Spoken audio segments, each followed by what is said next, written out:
మన ఫ్యామిలీ అందరికీ హాయ్ అండోయ్. ప్రతి ఇంట్లో ఆడవాళ్ళం కూడా ఎంత పనైనా చేస్తాం కానీ కొన్ని కొన్ని చిన్న చిన్న పనులకి బద్ధకిస్తాము.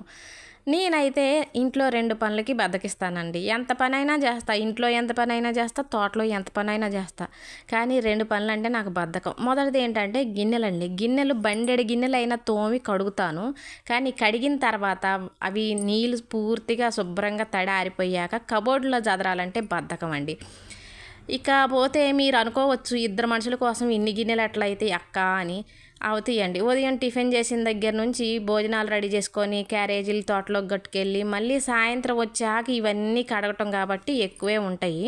ఇక రెండోది ఏంటంటే బద్ధకిచ్చే విషయం బట్టలండి. బట్టలు కూడా ఎన్ని బట్టలైనా ఉతికేస్తా. కానీ బట్టలు ఎండిన తర్వాత మడతలు పెట్టి కబోర్డులో పెట్టాలంటే మాత్రం పెద్ద బద్ధకం అండి. బద్ధకం అయినా కానీ మడతలు పెట్టి కబోర్డులో పెడతా కానీ అన్ని పనులు చేసినంత జాలీగా ఈ పనులు చేయలేను. వీడియో నచ్చితే లైక్